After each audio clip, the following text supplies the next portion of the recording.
Panji Gumilang diduga selewengkan uang pesantren, punya 256 rekening transaksi triliunan. Pusat Pelaporan dan Analisis Transaksi Keuangan mencium dugaan adanya penyelewengan dana pesantren Al Zaitun oleh Panji Gumilang. Diduga uang yayasan untuk pengelolaan pesantren Al Zaitun dipakai Panji Gumilang untuk keperluan pribadi. Dikutip dari tribunnews.com pada Kamis 6 Juli 2023, PPATK menemukan 256 tabungan rekening milik pimpinan Pondok Pesantren Al Zaitun Panji Gumilang. Rekening dengan 6 nama berbeda berisi transaksi dengan jumlah triliunan rupiah hanya dalam waktu 5 tahun. Kini PPATK sedang mendalami hal tersebut. Kepala Biro Humas Pusat Pelaporan dan Analisis Transaksi Keuangan Natsir Kongah membenarkan hal tersebut.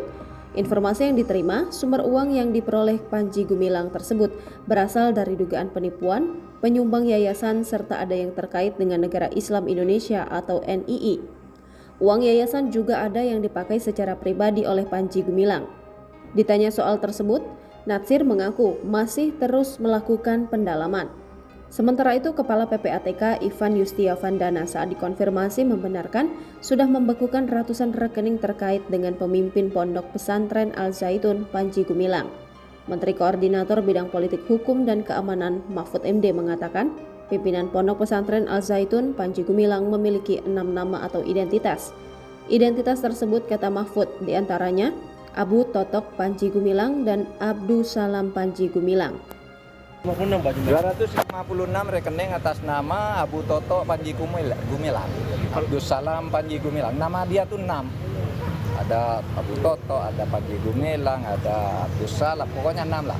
Dan dari situ semua ada 256 rekening atas nama dia dan 33 rekening atas nama institusi. Jadi 289.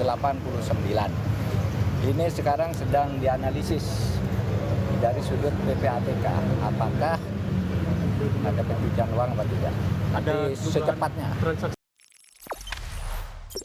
Jangan lupa subscribe, share, komen, dan like ya.